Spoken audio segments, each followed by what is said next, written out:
So breaking news out of the NBA: the Mavericks are going to be firing GM Nico Harrison, as you know, is infamous in the crazy trade of trading Luka Doncic to the LA Lakers for Anthony Davis and company.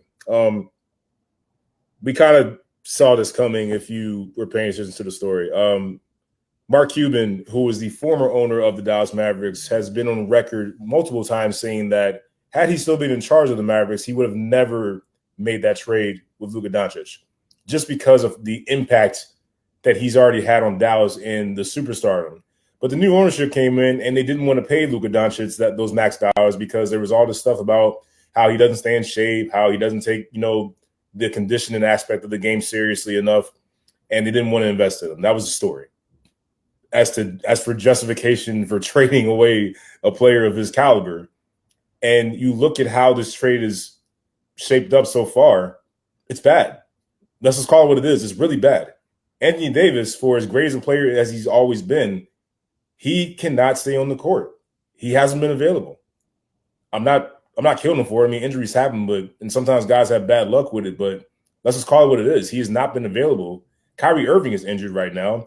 Yeah, you ended up somehow getting the number one pick and picking up Cooper Flagg out of Duke, but that hasn't been enough.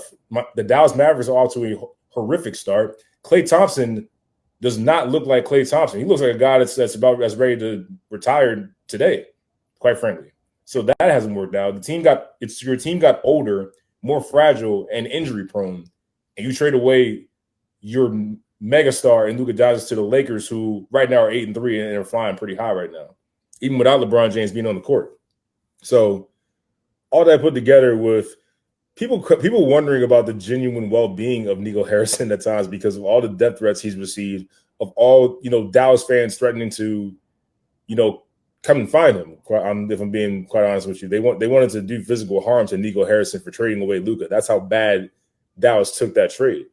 So this was something that was inevitable, in my opinion, given how Dallas has started.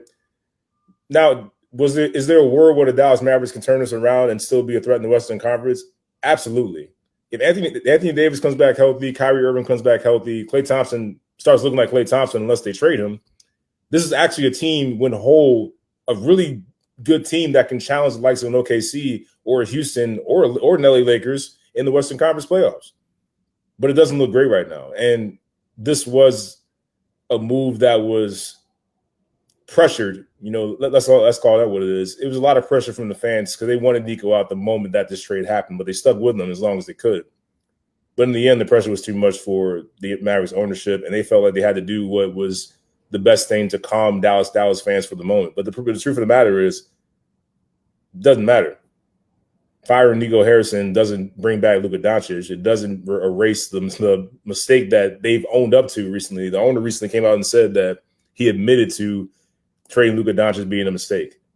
So too little too late, in my opinion. But Nico Harrison's out as the Mavericks GM. We will see where they go forward and how the season will shape up. Because right now, Dallas is not out to a hot start.